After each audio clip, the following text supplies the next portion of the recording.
mystery of the hour, gathered here in one strong body, gathered here in the struggle and the power. Spirit, draw near. Gathered here in the mystery of the hour, gathered here in one strong body, gathered here in the struggle and the power. Spirit, draw near. It's okay to sing. Gathered here in the mystery of the hour, gathered here in one strong body, gathered here in the struggle and the power. Spirit, draw near. Gathered here in the mystery of the hour, gathered here in one strong body, gathered here in the struggle and the power. Spirit, draw near. Don't you love my shoes? Gathered here in the mystery of the hour, gathered here in one strong body, gathered here in the struggle and the power. Spirit, draw near. Gathered here in the mystery of the hour, gathered here in one strong body, gathered here in the struggle and the power. Spirit, draw near.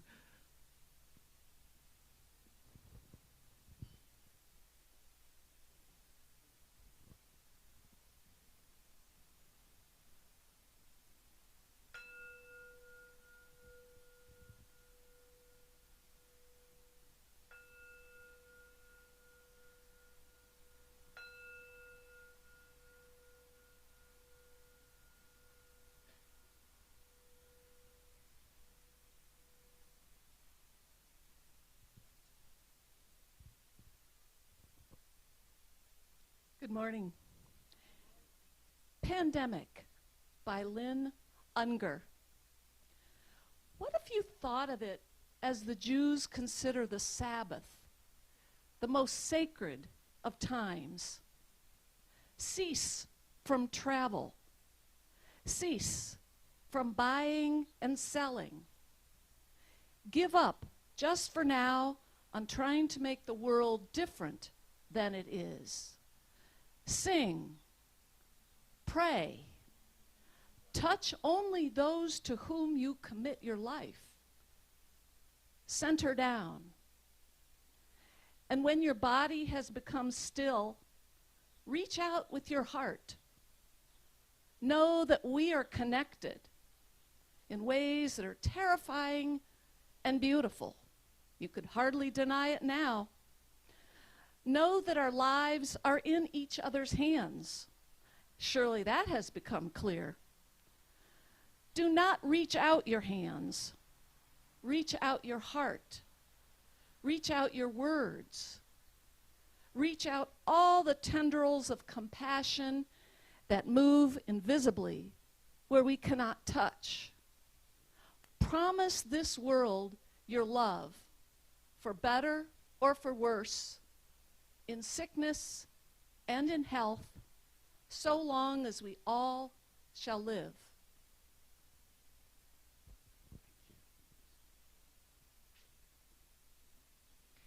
For better or for worse, for sickness and in health. Welcome everyone to West Shore Unitarian Universalist Church. Let me hear a shout out from West Shore.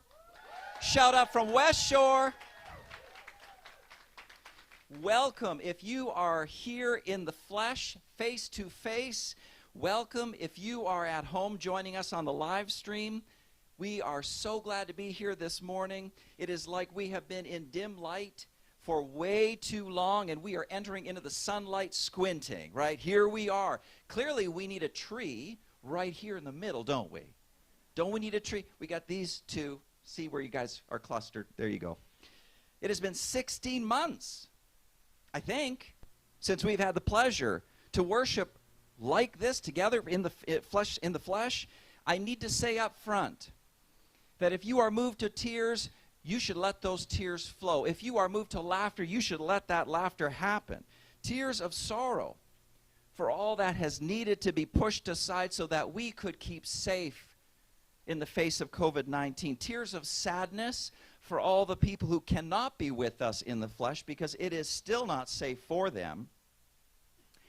Tears of joy for all that we are now going to be able to pick up. And we know that we still need patience as we and the rest of the world ramp up to full programming the way it was in the before time. It is just not going to be like flicking on a switch from off to on. Patience will serve us well as we continue the journey back to normal. But I guess I got to ask, is it ever going to be the way it used to be? I don't think so. I think we have been changed forever. And I will say one thing. As I was thinking about seeing your faces this morning, I thought about how we are compatriots now. You and I together, we have experienced something that was unthinkable. We've done that together. We have lived through that together. We are compatriots. There is a bond between us that just is real now. I want you to know that. So here we are. For better or for worse, for sickness and in health. And so I welcome you to this space which we are making holy through our intentions and our actions. I am Reverend Anthony McCarr, Senior Minister of this community. And joining me this morning, our Dave Blazer, Music Director. Where is he? The awesome Dave with the shoes.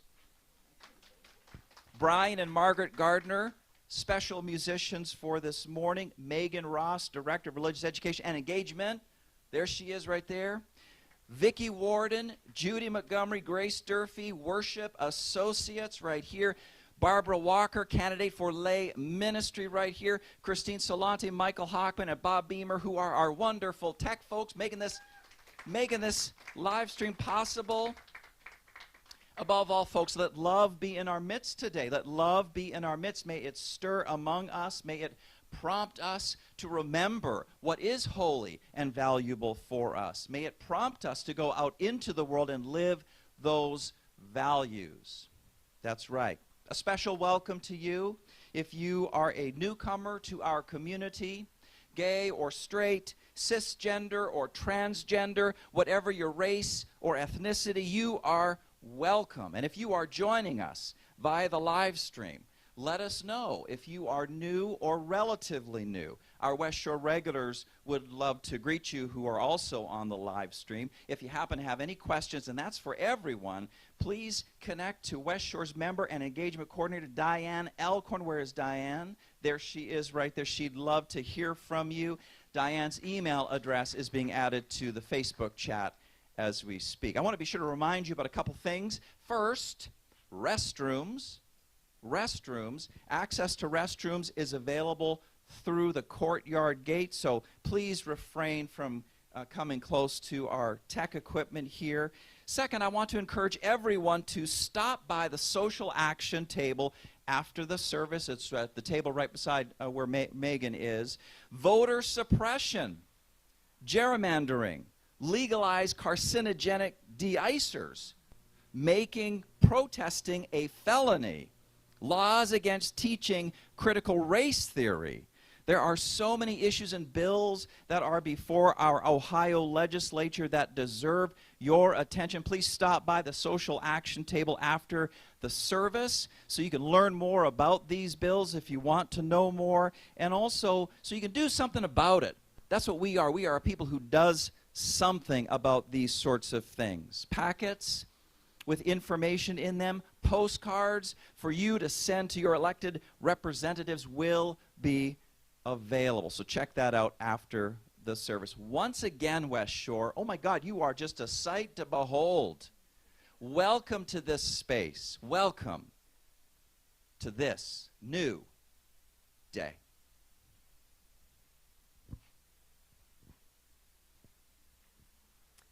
Every week, we light our chalice, symbol of Unitarian Universalist faith. It is a beautiful reminder that no matter how many jarring events might happen over the course of the week, the gathered community that is West Shore Unitarian Universalist Church is a source of stability and meaning that we depend on. Please say with me our words, originally inspired by Maya Angelou. This is our chalice. In many separate rooms, we light one flame, flame of passion, flame of compassion, flame of humor, flame of style. We do not accept merely surviving. Let our mission be to thrive.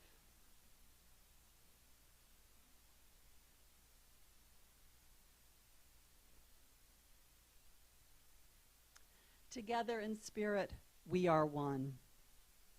Let us witness to the unity of our spirit by saying together our unison affirmation words. Love is the spirit of this church, and service is its law. This is our great covenant, to dwell together in peace, to seek the truth in love, and to help one another. El amor es el espíritu de esta iglesia y el servicio su ley. Este es nuestro magnífico convenio. Vivir juntos en paz, buscar la verdad en el amor y ayudarnos los unos a los otros.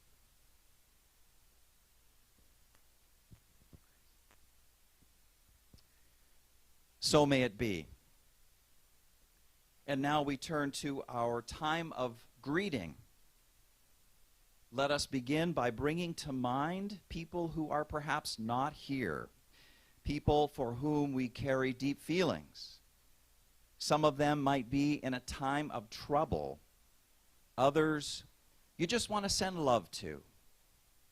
At this time, I invite you to say out loud the names of these people you're holding in your heart this morning. Folks on the live stream can type their names in the chat if they like. Know that as you remember these names in love and concern, you are praying in a way that is pure and good. Prayer is a language of the heart. Let us now say our names out loud.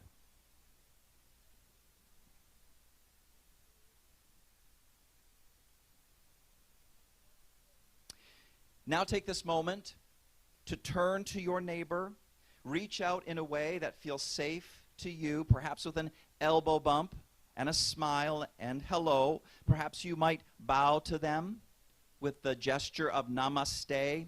If you feel safe doing anything beyond that, be sure that the other person feels the same way. I am fully vaccinated, so if I come up to you and I'm like, will you hug me? Well, do that only if you feel safe doing that. But I'm vaccinated, so just to say, I'm going to try to hug each one of you. I'm just warning you up front, okay? Let this time of connection be respectful in our sharing. And so now let us greet one another. Here we go.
Gathered here in the mystery of the hour, gathered here in one strong body, gathered here in the struggle and the power, Spirit, draw near.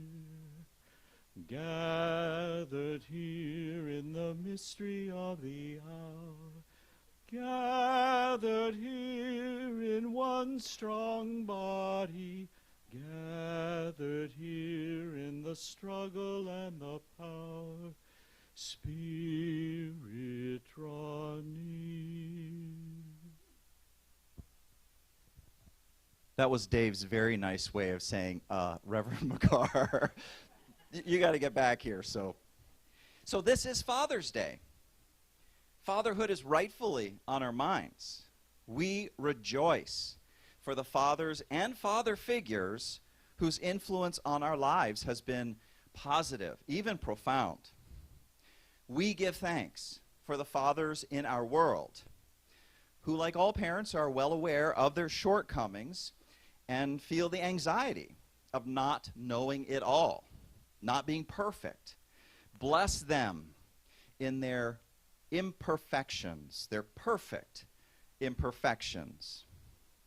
But we also know that Father's Day, like Mother's Day, can bring up complicated feelings. Some of our fathers or father figures just couldn't have cared less about parenting. Some of our fathers and father figures were sick, or they were hurting in some way, and that led to us getting hurt, and people we love getting hurt. In one hand, we hold this anger and this grief, and in another hand, we hold the humility of acknowledging we cannot fully know their hearts or their minds. All we can do, if we are ready for this, is to pray for their healing. And if we are not ready for this, then so be it. Let there be patience with our hearts. We are where we are, and the only way out is through. Fatherhood matters. We give thanks for good enough fathers everywhere, and if we are fathers ourselves, may we know that our fathering is one of the most important things we will ever do in our lifetime. May we feel held in the arms of love this day. So may it be. I want to turn to a couple of news announcements about folks in our community. We are offering our thoughts and prayers for Len Abrams, husband of Marty Travis, as he continues recovery at the Cleveland Clinic Rehab Hospital in Avon. He's receiving PT, OT, speech therapy for recent cancer surgery, and is doing well with all three. So we're thinking about them this morning. And I want to convey word from Debbie Elliott, the business administrator. She wishes to thank everyone who sent her get well cards and sent her positive messages since her recent knee replacement surgery. She has started out in physical therapy and hopes to be back in the office within the next couple weeks. She continues to check her emails and has asked Sherry Bolger to take care of immediate concerns. So we are extending our good thoughts and wishes to her as well. So, as humans, who have gathered for long millennia. So we have gathered this day to recommit ourselves to the spiritual journey, to be renewed in the hope that we are not alone, to humbly acknowledge our vulnerabilities, to bless the ones we care about, to remember that we are all children of one universe and one love. And so may it be. Amen.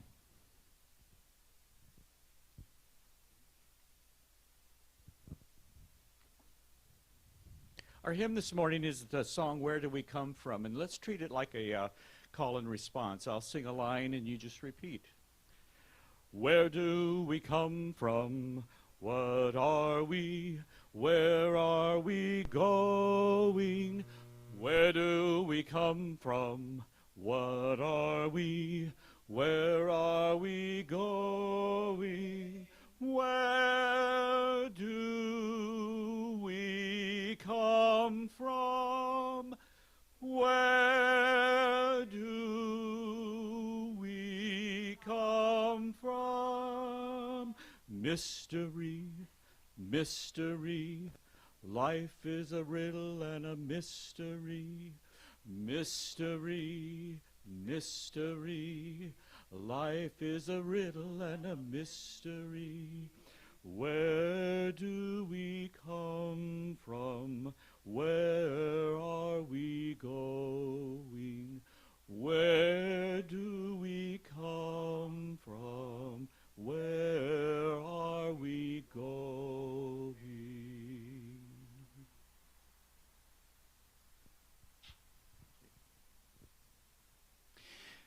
Today we celebrate Flower Communion, a ritual observed annually in most Unitarian Universalist churches around this time of year. It is a ritual with a fascinating history that bears retelling, since it reminds us about where we have come from as a religious people, who we are, and where we are going.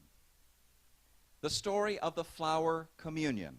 It is part and parcel of the story of a man named Norbert Čapek. Born 1870 in Eastern Europe, Čapek grew up Roman Catholic, but in time he found himself outgrowing his Catholicism, and he ended up affiliating with the Baptist Church. As a Baptist, Čapek experienced tremendous personal and spiritual growth. He became a Bible salesman and a professional preacher, and his success as a preacher was so great that the Baptists sent him off to the United States as an evangelist. He ended up moving to New Jersey. The thing about Čapek, though, was that his faith journey was leading him towards a more liberal approach to spiritual issues. He started asking more questions than his Baptist faith would accommodate, and so he began looking around for something else. And I know many of us, if not all of us, can relate to that. Now, it so happened that one of his friends told him about a Unitarian Universalist church near where he lived in East Orange, New Jersey, and that's where he was introduced to the Unitarian faith and grew to love its gospel affirmations. That's how he would have described it, the gospel affirmations of number 1, spiritual freedom, number 2, the worth and dignity of the individual, number 3, the overarching need for people to come together in beloved community so that people can experience the blessings of community. Now, by this time, World War I had ended, and the country of Czechoslovakia was newly born. Its first president turned out to be none other than the friend who had originally introduced Čapek to Unitarianism. And this, together with Čapek's desire to return to Europe and preach the liberal gospel, led him to urge the American Unitarian Association to sponsor him, which they did. Čapek returned home, and almost immediately he was drawing standing room only crowds. People were hungry to hear the gospel of liberal religion. But soon came the 1930s and a worldwide economic depression. It was also a time that saw the emergence of a German politician we all know, Adolf Hitler, Hitler's and his cronies told a big lie, which was that Germany was not defeated in war in 1918, but had instead been betrayed by internal groups, above all, the Jews. The big lie metastasized. It grew. It prevailed. And Nazis took over Germany. Jews were ruthlessly targeted, and Nazism spread. And by 1939, the Nazis took over Czechoslovakia. And Čapek, from that time on, was a marked man. The Nazis hounded him because he dared preach about spiritual freedom. He dared to preach about the value of the individual. He dared preach about the blessings of beloved community that flow to the people who make that possible. He dared to preach. And about all of this, I want to literally quote what Nazi court records had to say about him. I want to literally quote these court records. They said literally, "It is too dangerous to the Reich for him to be allowed to live." Unquote.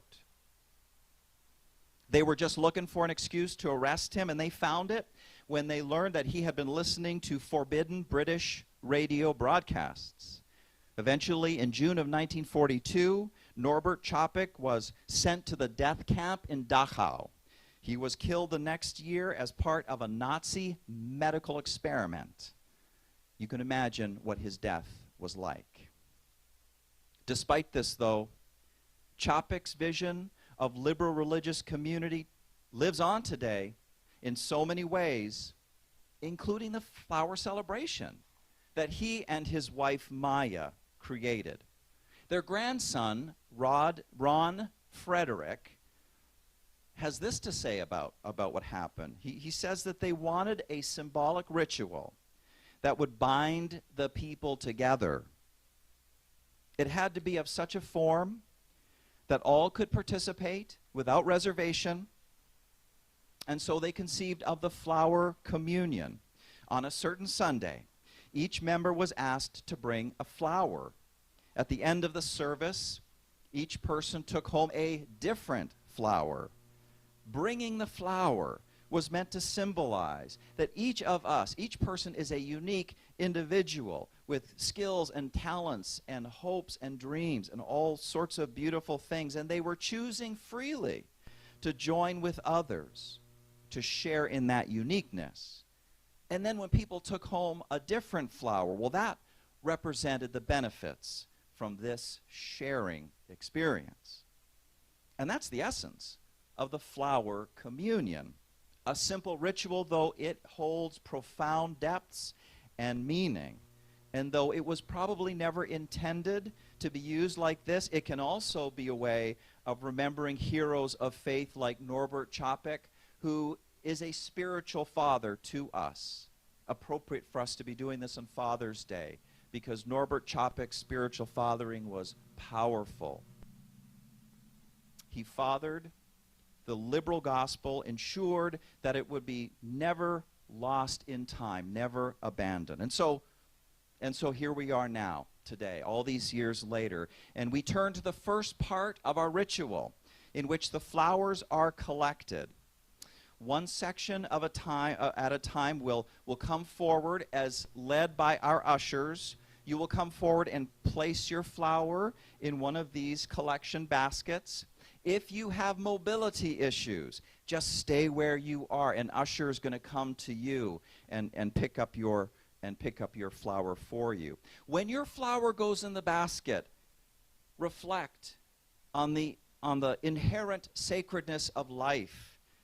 Your life, no matter what imperfections and flaws that you are bringing with you here today, no matter what your regrets are, no matter what your hurts are, hold on to that thought of your inherent worth and dignity. Reflect on the gift of your unique individuality to this world. Without you, our world would be completely different, and so would this gathered community be different. And so now, let the collection of the flowers begin.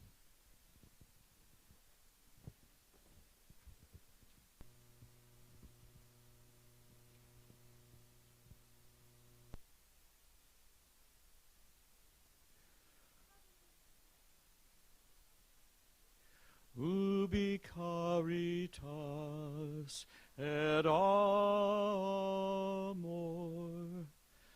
ubi caritas Deus ibi est, ubi caritas et amor, ubi caritas Deus ibi est, ubi caritas et amor, ubi caritas Deus ibi est, ubi caritas et amor, ubi caritas Deus ibi est, ubi caritas et amor, ubi caritas Deus ibi est, ubi caritas et amor, ubi caritas Deus ibi est, ubi caritas et amor, ubi caritas Deus ibi est, ubi caritas et amor, ubi caritas Deus ibi est, ubi caritas et amor, ubi caritas Deus ibi est, ubi caritas et amor, ubi caritas Deus ibi est.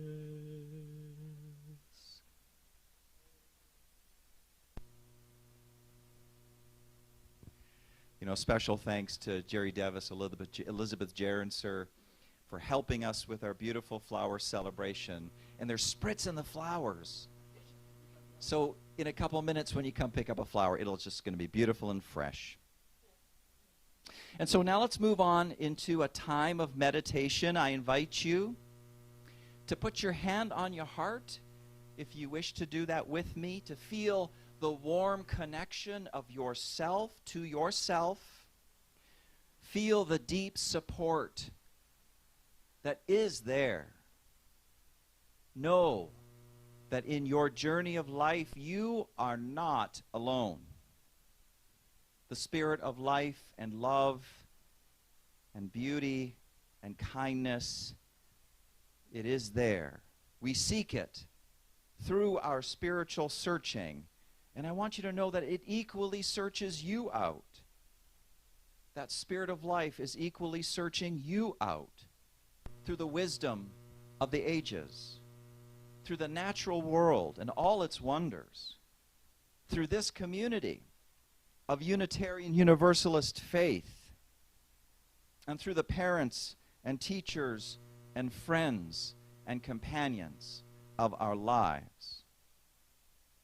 Hands on our hearts, let us say silently to ourselves, The love and hope that I seek is seeking me.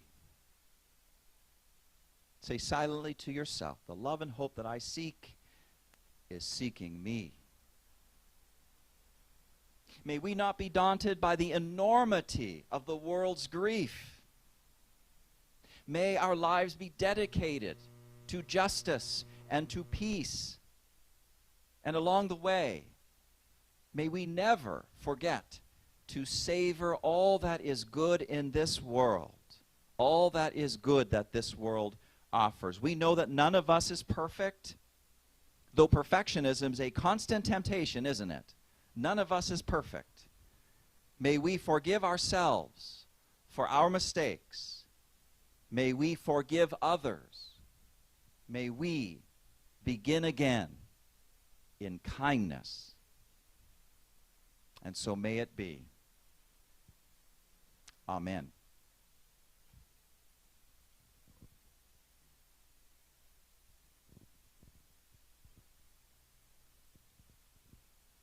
Each of us is blessed to be here today, either physically, as we are lucky to be, or technically, thanks to our staff. We value our lives in many ways, especially in relation to our church here today. One way to display that value is by our monetary contributions. If you've already sent in your pledge for the upcoming year, thank you. If for some reason it is still on your to-do list, please consider getting your commitment in today, getting it into Hannah. This commitment that we make right now is what keeps us going all year long. If your gift today is cash or check, please bring it to the collection box at the welcome table after the service. Or if you're technically inclined, please feel free to text your donation to 73256. And thank you for it all. Yet another blessing of this community is the healing power of music, which Brian and Margaret Gardner are going to bring to us right now. They will be singing "We Shall Be Known."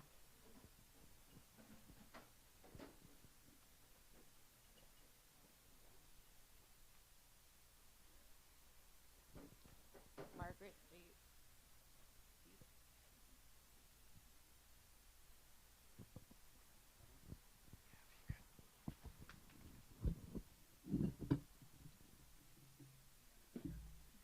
Thank you.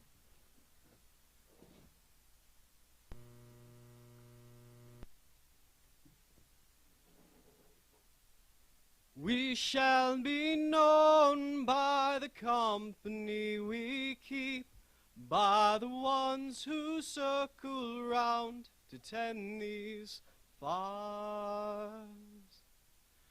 We shall be known by the ones who sow and reap the seeds of change alive from deep within the earth. It is time now. It is time now that we thrive. It is time we lead ourselves into the world. It is time now, and what a time to be alive. In this great turning we shall learn to lead in love. In this great turning we shall learn to lead in love. We shall be known by the company we keep, by the ones who circle round to tend these fires. We shall be known by the ones who sow and reap the seeds of change alive from deep within the earth. Sing along, this isn't a concert. It is time now. It is time now that we thrive. It is time we lead ourselves into the world.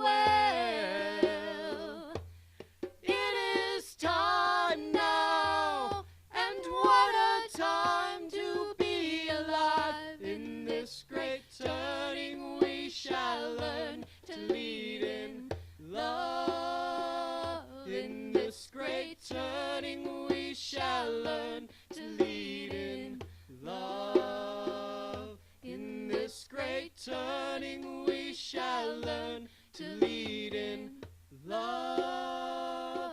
In this great turning we shall learn to lead in love.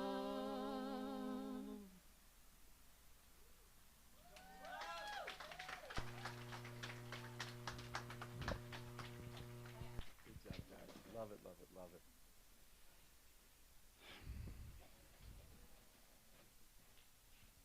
Wow, what a time to be alive, right? Such a powerful song.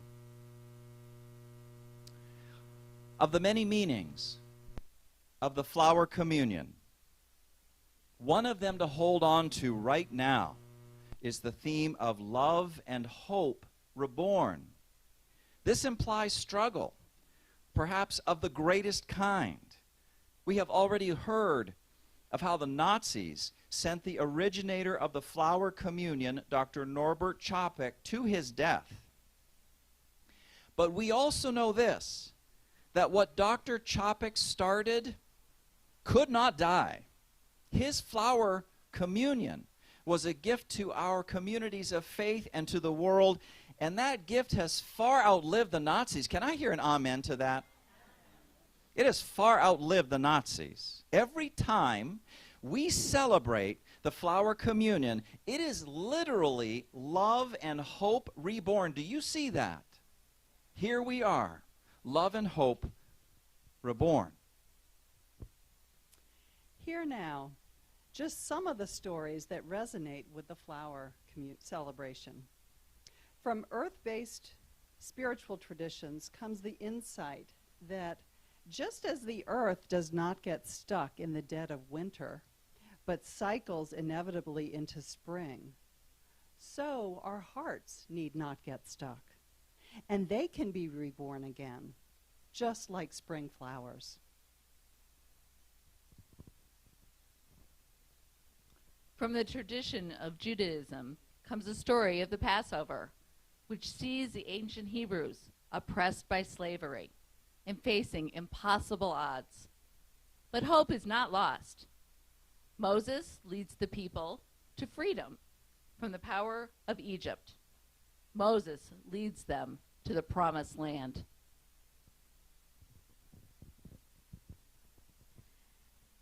From our parent tradition of Christianity comes Easter, with its story of the brutality of life under Roman rule, the death of a great man by crucifixion, and the death of the hope that he inspired. But just like the earth doesn't stop in winter and is born anew in spring, hope in the people was resurrected to new life.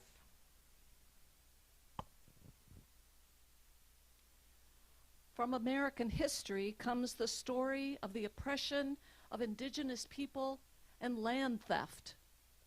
This land we live upon was the traditional homeland of several Great Lakes tribes, the Wyandot, the Mingo, the Shawnee, the Delaware, the Miami, and the Ottawa, and perhaps others. They are First Nations, and this is their land. Our white ancestors got the land unjustly. The wound has festered ever since. Let us choose to be part of the beginning of healing. And so, we come to this good morning remembering the long journey of freedom. The land we are on was once another's. Legacies of oppression harm us all. Healing is our way forward. Joy is the birthright of everyone. Also from American history comes the story of 450 plus years of slavery and its aftermath. Though the Emancipation Proclamation went into effect January 1st, 1863, the Civil War was far from over, and slaveholders only amped up their brutality in maintaining slavery even as the slaves well knew that they had been freed. More struggle was needed. So it was on June 19th, 1865, 2 months after the end of the war, that Juneteenth began. It began in Galveston, Texas, when Union Major General Gordon Granger came with his troops and the troops with their bayonets to release the slaves who already knew they were free, to be free in practice, to be free in reality. Finally, freedom. Can I hear an amen?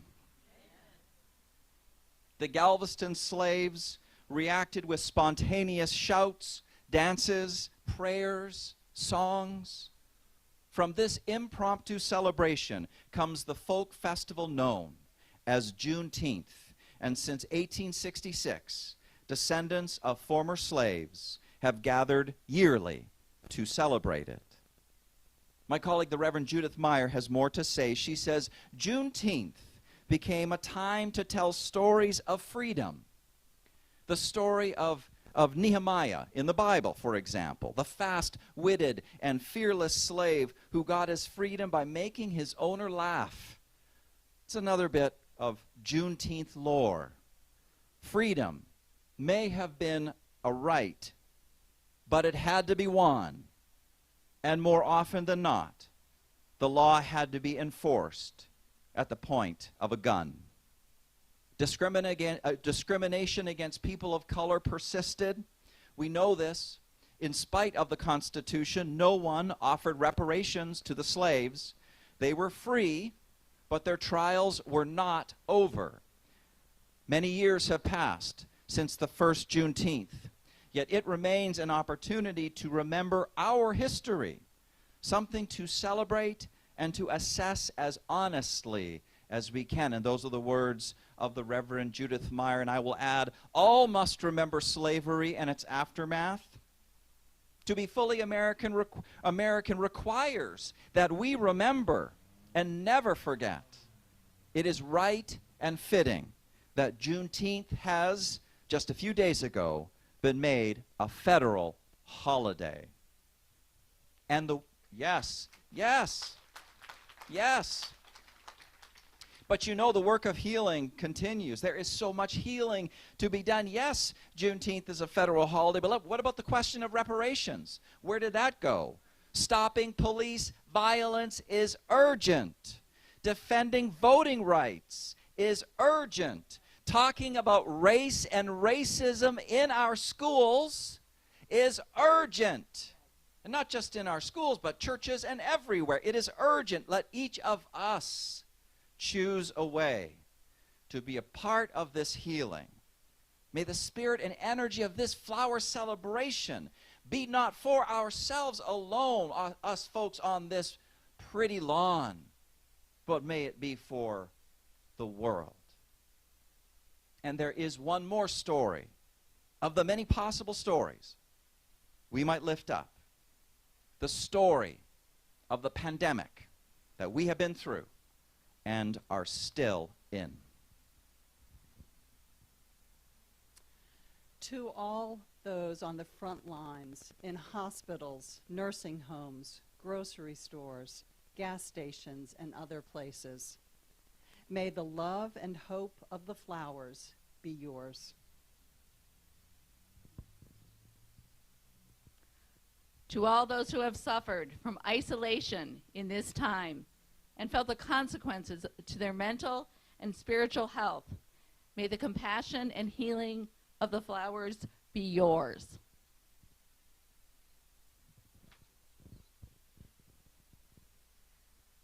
To all those who are sick with COVID-19 or who lost a family member or a loved one to this virus, may the compassion and the healing of the flowers be yours. To those already challenged by poverty, racism, transphobia, ableism, xenophobia, and more, and the pandemic has brought even more pain and injustice into your life, may the healing and peace of the flowers be yours. we must recognize the enormity of this pandemic's impact on each of us, on our world, on our nation, on our beloved spiritual community of West Shore Unitarian Universalist Church, the impact on us all. And as we do that, may the healing and peace of the flowers be ours. And now we are each invited to take home a flower. It means that we will reach out to others with kindness and generosity. It means that we will learn the value of doing and sharing alike, cherishing friendship. It means that in the midst of burnout, when we are exhausted and we are overwhelmed, and we are perhaps filled with pain and fear, we will still find ways of bringing comfort and compassion to others. It means that we will do the part that is ours to do in helping build the common good of our church community and our nation and our world. We won't stand back and wait for someone else to do it. We're going to step up ourselves. Because of our efforts, West Shore will model beloved community, in a world that desperately needs models of beloved community. Can I hear an amen from West Shore? Let your mind be on this as we now exchange flowers, one section at a time, as indicated by our ushers. You will come forward. You will choose a flower that is different from the one that you might have come with. And you know, if you didn't come with a flower, come on up. Pick up a flower anyhow. We got lots of extras. And once you pick up your flower, return to your seat for the closing of our service. As before, if you have mobility issues, an usher will come step forward to you and bring you a flower. Let the flower exchange begin.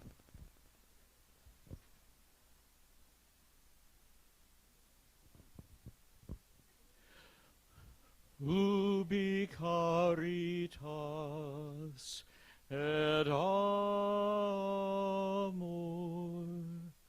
ubi caritas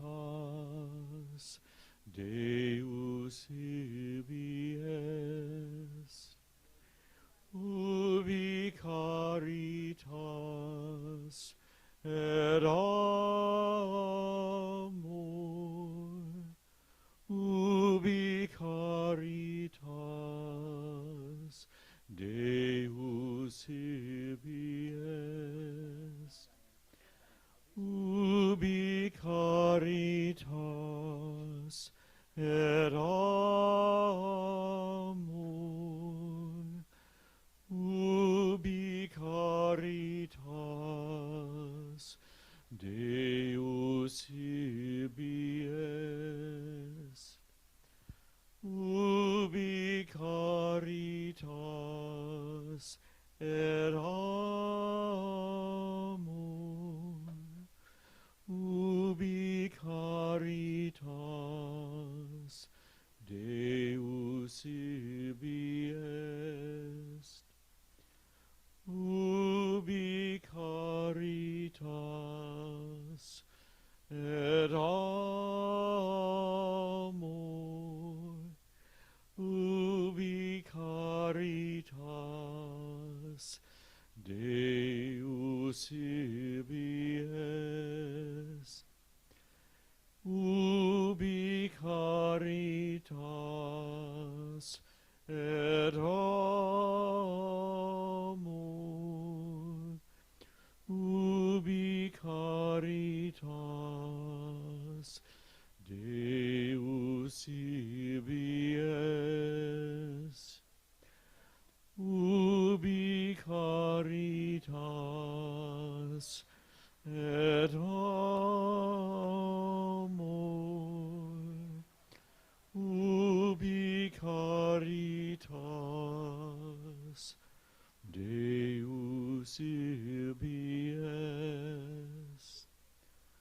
Ubi caritas et amor. Ubi caritas Deus ibi est. Ubi caritas et amor.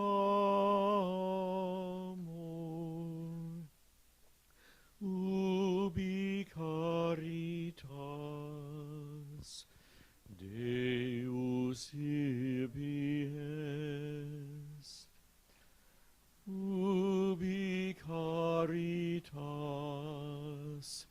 et amor.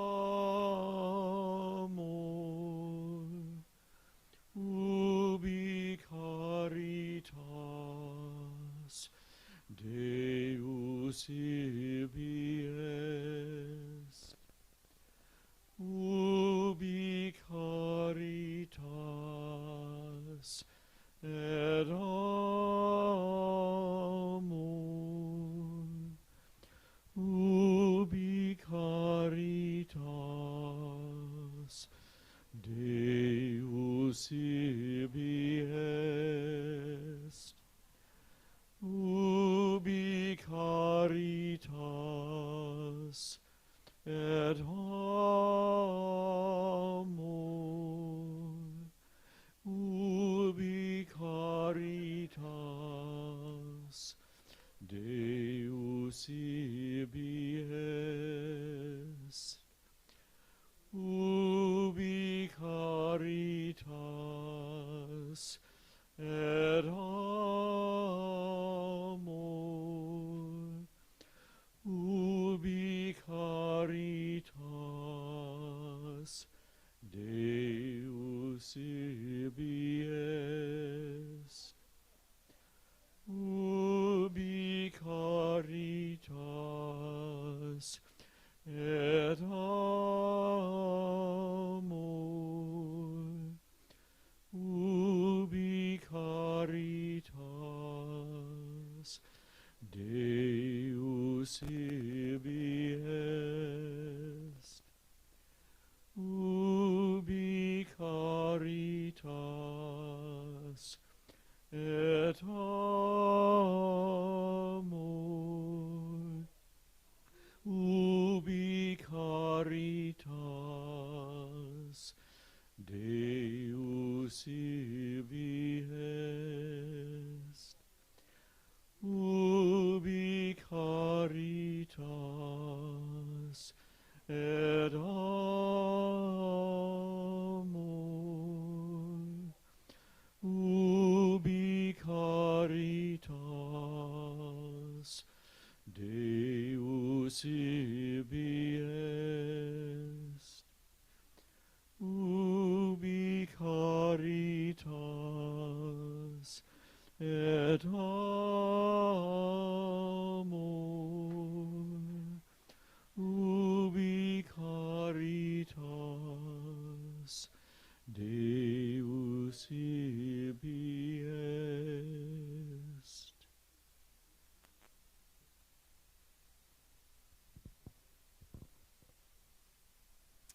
We now extinguish our chalice with these words.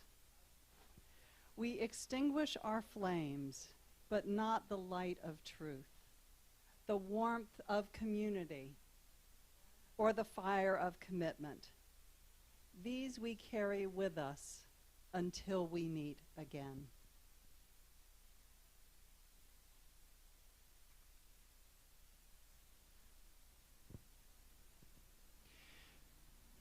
There is no regular coffee hour today, but you are all invited to remain outdoors to catch up with friends and perhaps make a couple new friends.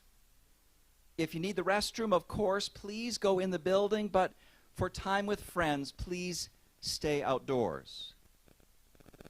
And now for our benediction, as you are willing and able, please stand and hold up high your flowers. Hold your flowers up high above your heads. Look at all of these wonderful colors, these shapes, these gifts that we have given each other. And as you are looking around, I want you to hear these words of blessing from my colleague, the Reverend Lynn Unger. What a gathering! The purple tongues of iris licking out spikes of lupin, the orange crepe skirts of poppies lifting over buttercup and daisy. Who can be grim in the face of such abundance? There is nothing to compare, no need for beauty to compete. The voluptuous rhododendron and the plain grass are equally filled with themselves, equally declare the miracle of color and form. This is what community looks like. This vibrant jostle, stem by stem, declaring the marvelous joining. This is the face of communion, the incarnation, once more gracefully resurrected from winter. Hold these things together in your sight: purple, crimson, magenta, blue, yellow, kind of pinkish, what I've got. Whatever your color is that you're holding up, hold this together. You will be feasting on this long after the flowers are gone. I'm so glad to see your face today. Go in peace, go in blessing. Beloved community that we are, may it be so. Love, courage, cheer to you. Amen.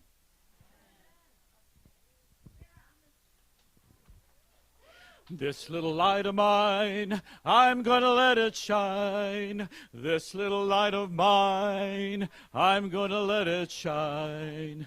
This little light of mine, I'm gonna let it shine. Let it shine, let it shine, let it shine.